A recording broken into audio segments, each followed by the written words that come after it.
মোবাইলে গ্যাস ডেলিভারির মেসেজ দেখাচ্ছে, কিন্তু বাড়িতে আসছে না সিলিন্ডার। এই অভিযোগ তুলে রবিবার রানীগঞ্জের এক এইচপি ডিলারের দোকানের সামনে ক্ষোভে ফেটে পড়েন গ্রাহকেরা। তাদের প্রশ্ন, যে গ্রাহক বুকিং করেছেন তার ঘরে সিলিন্ডার পৌঁছায়নি, অথচ মোবাইলে ডেলিভারির মেসেজ দেখাচ্ছে। তাহলে গ্রাহকদের গ্যাস সিলিন্ডার কোথায় গেল?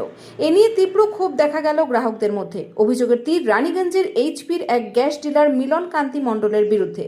স্থানীয়দের দাবি, বহু মানুষ ভোর 4টে থেকে লাইনে দাঁড়িয়েছিলেন গ্যাস নেওয়ার আশায়, কিন্তু ঘন্টার পর ঘন্টা অপেক্ষার পর দেখা যায় দোকানের সামনে আজ গ্যাস গাড়ি আসেনি, দুঃখিত বলে বোর্ড ঝুলিয়ে তারপরেই দোকান বন্ধ করে দেওয়া হয়। তাদের অভিযোগ, এ শুধু পরিষেবার গাফিলতি নয়, এর পেছনে বড়সড় অনিয়ম রয়েছে। তাদের দাবি, অবিলম্বে দোষীদের চিহ্নিত করে ব্যবস্থা নিক প্রশাসন, সেই সঙ্গে প্রকৃত গ্রাহকদের হাতে পৌঁছে দিতে হবে তাদের বুকিং করা গ্যাস সিলিন্ডার। পাঠিয়ে দিচ্ছে, গ্যাস বলছে নাই, কাগজ ফাগজ বুকিং করছি, বুকিং ক্যান্সেল হয়েছে। না এক মাস থেকে আমরা বসে আছি।